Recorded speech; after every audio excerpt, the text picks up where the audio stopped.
Is this my mark? Do I need hair and makeup or anything? I'm good. All right. How about them freaking orcas? Right? You guys hear about that? No, no. Yes, yes. So, for those who don't know, apparently somewhere out in the ocean, a boat harassed an orca for whatever. I don't know if it looked delicious or something, but for one reason or another, some boat, don't know if it was a fishing boat or if an industrial boat, one way or another, the point is there was a boat that harassed an orca. The orca went out and told all his homies, and man, do I have to watch my language? All right, fuck them boats. so, uh, oh, I'm sorry. There's a child in the room. Oh, I'm so sorry. so, so apparently now the orcas are passing on this information to all the other pods where it's not safe to take your boats around orcas because they're teaching each other how to leap onto these boats and destroy them because apparently it's a protective mechanism, right? Where now you got these pods just being like, hey man, have you heard of them boats? You hear what they're doing? You know what I mean? It's wild. And what's the difference between these wild orcas and Shamu? I know he's confused because what's a Shamu? Apparently, they're not called Shamu at SeaWorld anymore. Does anybody know what the orcas at SeaWorld is called? Protected species. Protected species. So the protected species at SeaWorld, that's a really good way to put it. So, we all go to SeaWorld, locals in San Diego, we watch these killer whales, they'll call them orcas in protected species, do all these tricks and perform. But they're never going to be exposed to a boat unless some of the trainers say you're supposed to hate these boats and we're going to do a simulation and all that. They're going to be isolated and sterilized from this threat, but they are rehearsing. They're rehearsing techniques. They're jumping out of the water. They're splashing. They're trying to simulate all these inherent things that they would have learned in the wild, and they're being protected, right? And that's not too unlike circus tigers. In the old days, and in south of the border, I used to work executive protection in Tijuana. This is a little bit of a tangent, but it's relevant. And I was going to the armory there for an armored vehicle, and there was a car driving around with a caged tiger in a residential neighborhood. It was nuts. But apparently they still do that there. There's circus tigers for apparently the rich. But with circus tigers, sometimes they're raised in a cage and they're taught to do certain tricks, and it's amazing, right? They can walk on 2 feet and do these all amazing techniques. But if you release them out to the wild, they're probably not going to do too well, right? And you take these wild tigers out there, and they're scarred and they're pissed off and they're angry or whatever. They experience all these things in life, but they're probably not going to perform at least the techniques that we care about, as well as the circus tigers. So. Out of curiosity, is there any martial artists here today? Cool, we got 3. So I'll try to bracket my analogies to that. Competition shooters, 1. Introverted people that don't like to raise their hand. All right, there he is. Gotcha. Cool. Well, ultimately with martial arts, it's a very complex way of moving our body to leverage mechanical efficiency, right? And traditionally, I'm sure even in shooting, you've heard of the idea of rehearsal to mastery, where you practice the same repetition, whether it's coming out of the holster and doing this, and you get your little mat 6, and you time it and see if you can get it better. And we tend to separate all of the things to focus on this slice of the pie of the whole puzzle of defensive shooting, or shooting in general. Unfortunately, I only have 30 minutes when I try to bracket this. But ultimately, when it comes to the circus tiger and the jungle tiger, is that there's a difference between what they're both experiencing. And in martial arts, we've had these drills where we rehearse these drills, rehearsal to mastery. You might have heard Bruce Lee talk about it. And then later, you might have heard of Ultimate Fighting Championship, right? That's a very popular thing where it's mixed martial arts. Where did that come from? It came from the Gracie family. The Gracie family decided to eliminate rules and say, let's take off all the rules, break all the paradigms, and let's just see what happens, right? In the weapons environment, there's a group called the Dog Brothers, and they kind of had a thing, was like, bring whatever weapons you want. Obviously within safe reasons. They brought like spears, I think, that they try to blunt so that nobody dies, but it was still very high risk. The point being, the Dog Brothers were Philippine martial artists, and in each martial arts, they always try to proclaim, this one's the best. This body of techniques is the best. This body of techniques is best. What made the Gracies and Dog Brothers unique was they kind of broke outside that dogma. They broke outside the tradition. They broke outside the idea of being loyal to one frame of mind and being fixed on what you're being taught. And they said, let's just see what happens. Let's mess around and find out. And to some degree, Gracies obviously were biased towards jiu-jitsu because that's their family business. And so with the weapons-based environment, Dog Brothers had 2 minutes, no rules, no winners. Let's just get an experience out of this, right? That brings us to why in the firearms community have we not followed suit, right? Martial arts, personal defense, we kind of tend to try to keep up because everybody harasses each other about which martial arts is the best, what gym do you train at, and if you're following mixed martial arts, which has the best pressure test, as far as we know, and the reason why I say that, because things do change in a weapons-based environment, and there's people out there doing outstanding work like Craig Douglas that focuses on the weapons-based environment as it relates to hand-to-hand combat and accessing weapons. So when I'm watching this firearms community grow, at best, that's what I'm seeing, and there's very few people that are really peeling back the layers of how can we evolve our training methods. With the firearms community, we're still have a bias towards that technique. You see products like the Mantis X, we see products like home simulators, and we still see training methods that are heavily focusing on technique, and technique. And even the origins of some timers have lost context and that evolved to competition shooting. And I'm not dogging on competition shooting. I have buddies that are competition shooters, and it's fun, but it loses a context. When the scientific method works is to find a solution. This is the argument, right? With timers is, well, you have to have an objective metric and the timer doesn't lie. It's like, it's telling a half truth because think about the basketball game, right? Versus golf. When we're at golf, you're eliminating all these other distractions and you know what you need to do and you do your technique as best as you can and you get whatever score you have. In basketball, it's a bit more disruptive, but even within basketball, you have different training methods. There's an actual study between 2 different basketball teams where you had one group have block practice. And what block practice is you take one technique like shooting a basket, you're in the same position and you shoot that basket over and over and over again. And that team did very well in practice, high percentage shooting the basket. You had another team who did wind sprints back and forth, and the coaches would throw them a ball randomly. And wherever they're at in their wind sprint, whatever momentum or inertia they had, the second they touch the ball, they have to shoot from that position. They didn't rehearse, they didn't anticipate their body position, they didn't position or anticipate their orientation from their body position to the basket, and they missed a lot of shots. They performed more poorly than the block practice group. But the group that performed better during practice with block practice actually lost more games than the group that did random practice. The random practice, the guys who missed more shots actually won more games. So what are you training for? Are you training for looking good in practice? Or are you trying to win the game? And the game in this regards is, are you going to survive? Are you going to be able to protect lives, right? And so there are some variables that are missing, and those who took my class yesterday have some element of emotional impact. So the name of my talk today is Cognitive Skills for Defensive Shooting.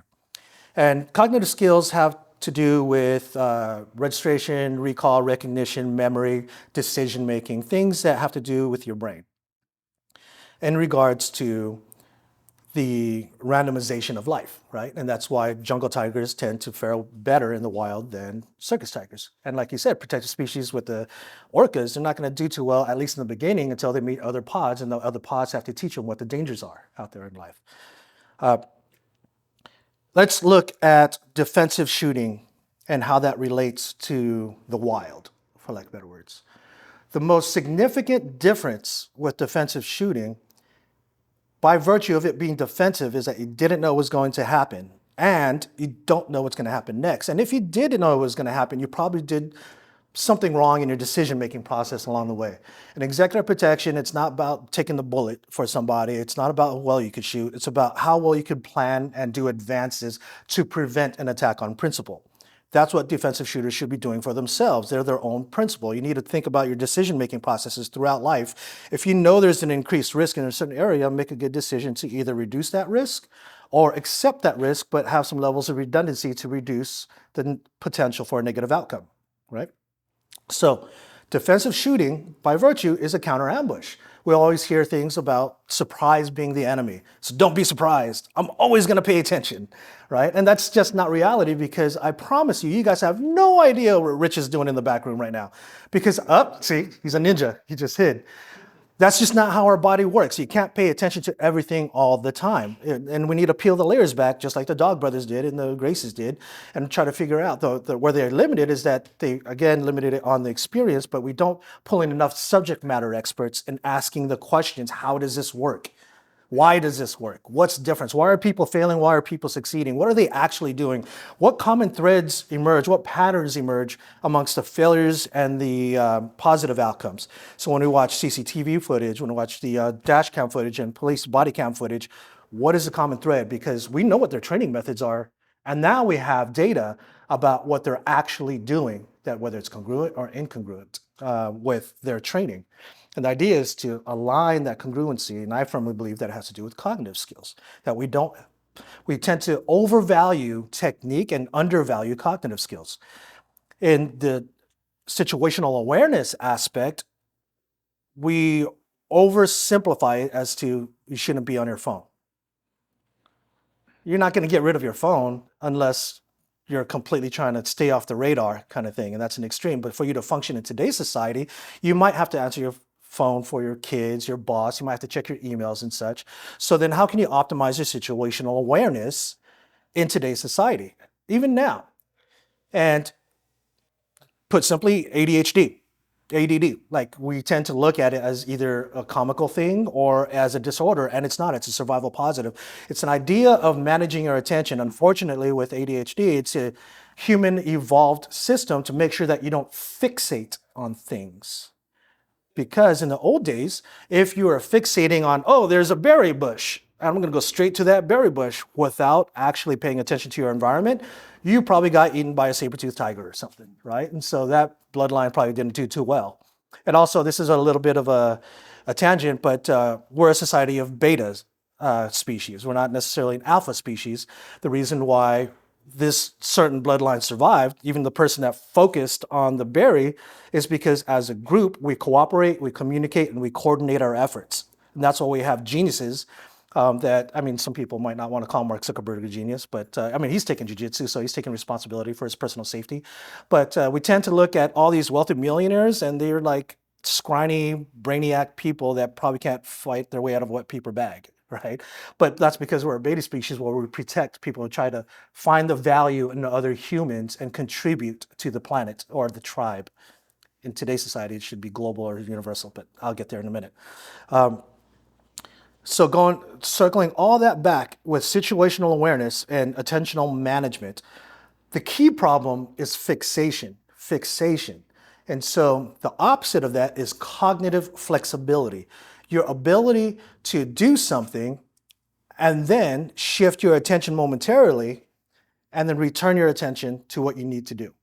There is no magic pill for a situational awareness. There's no way to override what you need to do. There's no way to just have an algorithm of check left, check right, and then come back, right? And I'm going to get to assessment in training and how you can improve your assessment in that regards. So if you've heard of neuroplasticity, what that means is it's your brain's ability to change. So we've all heard about mindset, right? Mindset. I used to be of the camp that we need to have a better mindset. I used to be of the camp that, the gun is not your tool. You are the weapon, and you have to have a weaponized mindset. Now, we need precision language, and the problem with the idea of mindset is that your mind is set, and that contributes to fixation. It's mind state is the way I want you guys to think about situational awareness. What state of mind are you in? Because in one moment to the next, your state of mind can change regardless of your mindset. You might be fixed on something, but then there's going to be an external stimuli, because right now you guys are paying attention to me. And at some point in time, you might hear like a crash. And you guys saw me do that. You saw me approach that. But the magnitude of the sound and the magnitude of my slap still was unexpected. And for that moment, your brain secreted a good amount, a very minimal amount of adrenaline, acetylcholine, and dopamine. And now I have more of your attention. You might have spiked. Like as I'm talking, you might have been falling asleep a little bit because I talk too much. But then when I slap it, now I have your attention. That's that mind state. You went from whatever you're daydreaming about because I'm babbling to what the hell is Mike doing? Right? Why the hell would he smack that? Like, not going there. So the idea with an ambush, that's what you experience, that sudden burst of attention to the stimuli. You may not have been looking directly at me, but there's a rapid orientation of your mind from whatever you're daydreaming about to your mind orienting your attention to what that sound was and what I was doing. And then you may have turned your head to what I was doing. And in that moment, you're not paying any more attention to the most relevant stimuli. And in that moment, it was the potential threat of that sound and what I was doing up here. That seemed very disruptive, very destructive as well. That can create attentional blind spots. And that's the challenge with what happens after you've successfully shifted your attention from what is that? And that's the first part of cognitive skills, is processing information. If we don't do this randomized training like the basketball players did, we don't train that mechanism that you just experienced, that sudden burst of attention from when you were falling asleep to that sudden burst of attention. If we don't integrate and simulate that in our training, you will experience that sudden burst of attention and the process of transitioning your mind state to recognizing and recalling what you need to do, access your firearm, whatever it is that you need to do. There could be a delay, especially if there's another stimuli that's creating an emotional impact. For example, if that sound was associated with the TV falling on your son because I threw it at him. And after I threw it at him, you heard that sound. And now I'm going for a knife that I snuck into the show and I start stabbing this guy, right? There's going to be a delay. We know it's a gun problem now. But the emotional impact of losing your son, seeing this guy starting to bleed out, and now you have to make a decision because you might be the next target. You have at least 2 more people before I can get to you, right? This is the totality of the jungle tiger. It's not just an isolated trick of how fast can you get to your gun. There's all these other slices of experience that happen to that before the moment of accessing your gun. That's the first phase of cognitive skills, is processing information in your environment and what you need to do responsibly. Right? Is there an imminent threat to your life?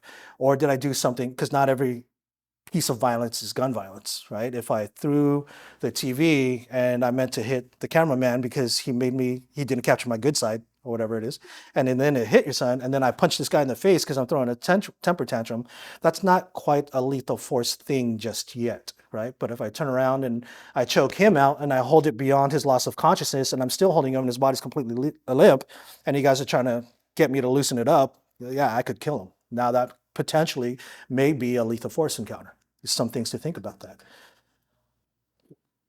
After, say that you turn around and drew your firearm, and now you put somewhere between 3 to 7 rounds high center chest, the most efficient way to stop a threat. Also, how we think about grouping is another error in the technical fixation of shooting, right? We get really focused on tight groups. Yeah, I can shoot holes in holes, right? I mean, that's technically rewarding, but that's still block practice. If you add a little bit of disruption, we're going to see more deviation and spread in your grouping, right? So typically when you get your best groups, you're standing exactly where it is and you're indexing off your last repetition.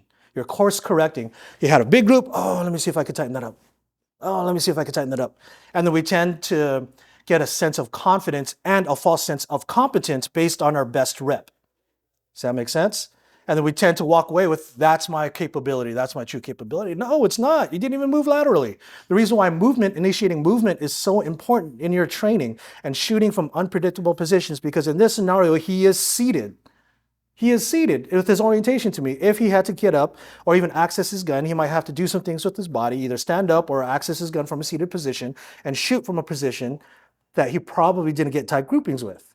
I don't know when's the last time you guys tried to get tight groupings from a seated position and slightly rotated to the target. It's an unpredictable position, right? And so you may not be able to reproduce that. If you're on your feet, all the footage, all the data, all the evidence shows that the second an ambush happens, the second I slap that thing and I get to my sudden attention and then I recognize that my life is in danger, my body is compelled to move away from danger and gain a position of advantage. May not move away from danger or at least move towards danger. If it's a guy swinging a bat and he hits something and then he starts swinging it towards me and I've trained to the stimuli, so I've registered it, it's not unfamiliar to me.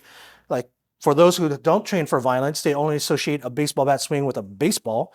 But those who have some weird obsession with violence, like myself, recognize, because you've put yourself in that position before, people swinging things at you, you recognize the arc of the radius and recognize that if I don't get inside of that, I'm going to get hit. Or if I don't get just outside of that, he's going to swing and have another opportunity to swing again at me because I'm the target. So depending on the space that I have, I may get just outside of that radius or move towards that threat. The point and the key takeaway is the primary action is not this.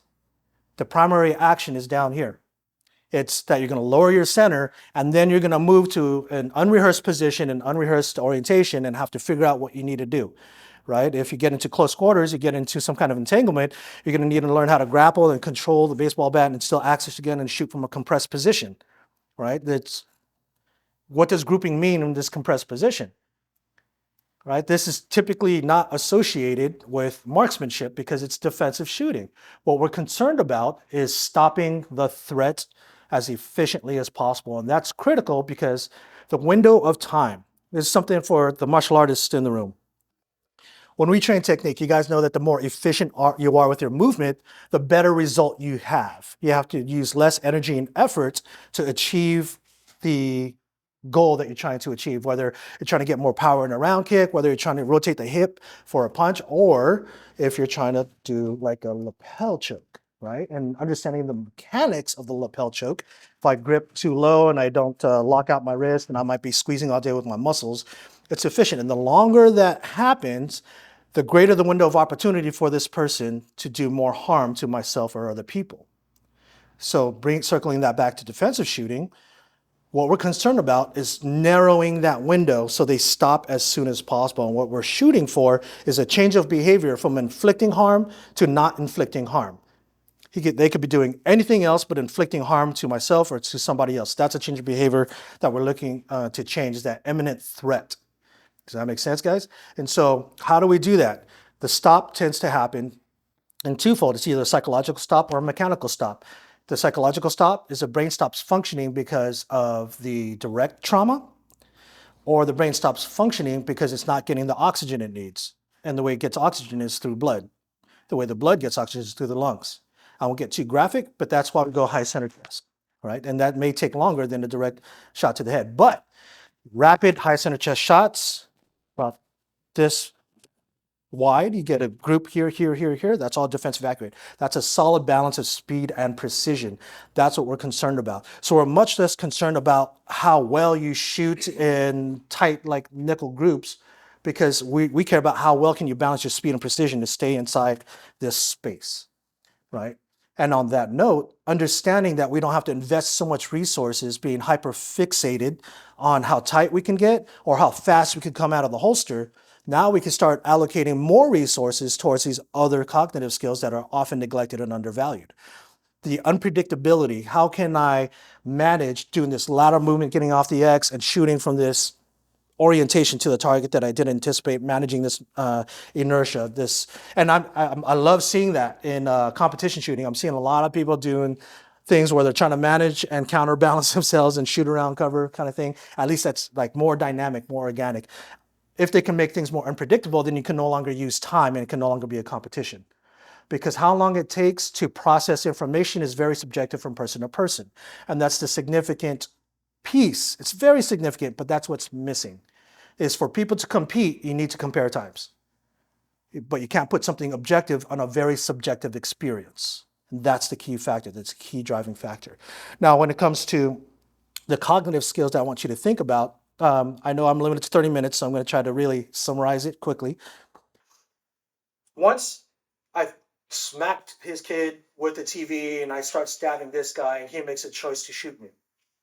there's a lot that he's processing. There's a lot that he's going through. This is a very traumatic experience. He's worried about life. He's worried about his kid's life. I don't know if he prioritized him and checked him before choosing to shoot me. But the point being is that there's a lot of decisions he has to make, a lot that he has to process. And in that moment, he's witnessing what it's like to take a life, all that emotion, and also witnessing the magnitude of what it is where I'm this throwing this temper tantrum and I'm being a tough guy and intimidating, monstrous, terrible human being, to my eyes changing to fear and sudden realization that I'm about to die. And it's graphic. It's graphic. It's a just paint a picture in your mind the sounds that you'll hear and how that can create fixation. The visions you hear, the change in body language, change in facial expression, the plea for help, the plea for mercy of me trying to desperately grasp onto life, even though I'm the bad guy. This is why Lieutenant Grossman developed the sheepdog paradigm. And for those who don't know, it had to do with armed professionals experiencing some form of regret, remorse, or even arousal after taking a life. And they questioned their morality, they questioned their ethics, and why did I experience this? Am I a bad human being? And that's where Lieutenant Grossman wanted people to look at it like, look, there's sheep, there's wolves. You've taken the action of a wolf, but you're a good guy. You're one of the sheep. You're a uniformed officer. You're a sheepdog, right? You can walk the path of the wolf, but make no mistake, you're still part of a flock. For CCW carriers, we're not uniformed. We don't broadcast that we're weaponized. We're still part of the sheep, but we have horns. So I want you to think yourself to some degree as rams, right? When under this paradigm, we're the rams to protect the flock. You're not powerless. We don't have to rely on calling the sheepdog to come help us. They're our backup. But the onus on us is to protect ourselves and the flock. The problem I have with that analogy is a bit of a tangent, but it's worthwhile, is that it dehumanizes the entire circumstances. So if you can process the traumatic impact that this may have, it's far healthier and you'll make far better decisions if you remain human and other people remain human. Otherwise, things like George Floyd happens, right? Where, yes, George Floyd was a criminal, he was a terrible human being, but in that moment, speaking objectively, did he need to die? He didn't need to die. The world might be a better place because he might, but he didn't need to die. And now the officers involved are suffering the consequence for it. They could have made a better decision if they. I'm not saying they dehumanized George Floyd. We don't know what the officers were thinking, but it's reasonable to say that when we dehumanize other people, we tend to have less respect for their life. And this is something that's plaguing people with firearms, plaguing people. You guys know about road rage, right? Where someone might be super timid and they get behind the car, then all of a sudden, like, they're mean to every human being. This is really weird trying to teach this talking PG-13, but He's not paying attention. Oh, he is now for that moment. So it's kind of the same idea, and this is part of the cognitive skills, is recognizing that the gun isn't a talisman. Like, there was only 2 martial artists in the room. I highly recommend everybody go get some kind of hand-to-hand training, because today there's no guns in here, right? Or knives. And at least, like, they allowed, like, this flashlight that's super bright, and at least that'll create some delay. So in the moment where he shoots and he gets that fixation, that's that mindset. We're fixating, we're processing that information. There may be a second target, right? There may be someone else coming in. But we tend to get what people call tunnel vision, and it's a survival positive. We have a heightened visual acuity to the center field of vision, collecting all this information about this threat. We just stopped them, and now the dopamine's dumping because we just won that fight, and we're getting immersed in this experience. That's fixation. And this is why multiple target engagements is a valuable form of practice. However, multiple target engagements is not about how rapidly you could shoot multiple targets. That's not it. That is not the value of it. You get nothing out of that, because if I shoot you, he's probably not going to stay here, right? He's probably moving. And now I have to kick in some cognitive skills to find him if I really hate red shirts that are sleeveless. All right? I really wanted to shoot this guy, but he jumped in front of the bullet, so now I have to assess and find him, right? the search of, and the process of figuring things out. That is the true process of multiple target engagement. Multiple target engagements, the best value you get out of that is cognitive flexibility, your ability to manage your attention and shift your attention. And it happens on the range. I see it all the times with the students when they're under pressure, they take the shot and they stare at their target because they want to figure out how well or how bad they did and what they need to get better at the next rep, because it could be a bit embarrassing if you're performing poorly, right? If you're performing poorly, that's a form of fixation. The value of multiple target engagements is rehearsing the idea that you're looking and experiencing things through a telescope, a very narrow telescope where the image is amplified and your brain is collecting all this information. And you have to recognize that I have to move my neck. Out of habit, I need to move my neck after I've shot and stopped the threat. And that process of moving your neck and trying to pay attention to something else in the moment, because your mind is still going to be oriented here. You're going to be panting, your heart's going to be racing, and you're trying to open that aperture. And as you see and start processing, you ever look at something and not even see it? That's attentional blindness. It's right in front of you, right? But you don't see it. There's a stain on my shirt that probably, like if I point it out, it's a pop-out effect. You ever like go shopping for a red Honda Civic and now there's a million red Honda Civics? Right? They've always been there, but we had an attentional blindness. We just never paid attention to it. So it's kind of the same idea. The inverse is true, that if I try to process and look at what that says, then my aperture tends to open a little bit because there's no associated threat there. So the process of moving your neck and actually processing information on the range, where I'm looking at, is this guy reloading next to me? Even on an indoor range like Discount Gun Mart, I try to look, are these guys on a date, or guy and girl? I don't know, it's probably not, no judgment.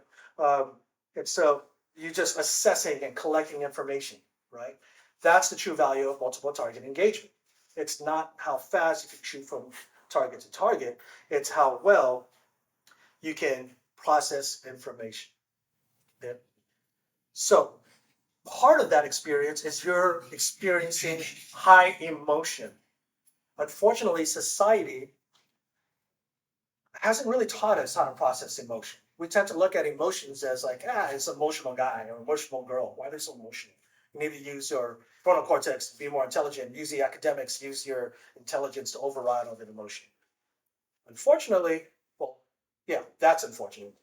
But defensive shooting is a high emotion circumstance. You're all here today because you want to learn how to survive and how to protect other people. That's a high emotional circumstance. So we need to integrate the idea of emotional functioning. When you have a moment, I want you to YouTube Emotional Functioning by Zephyr Wellness.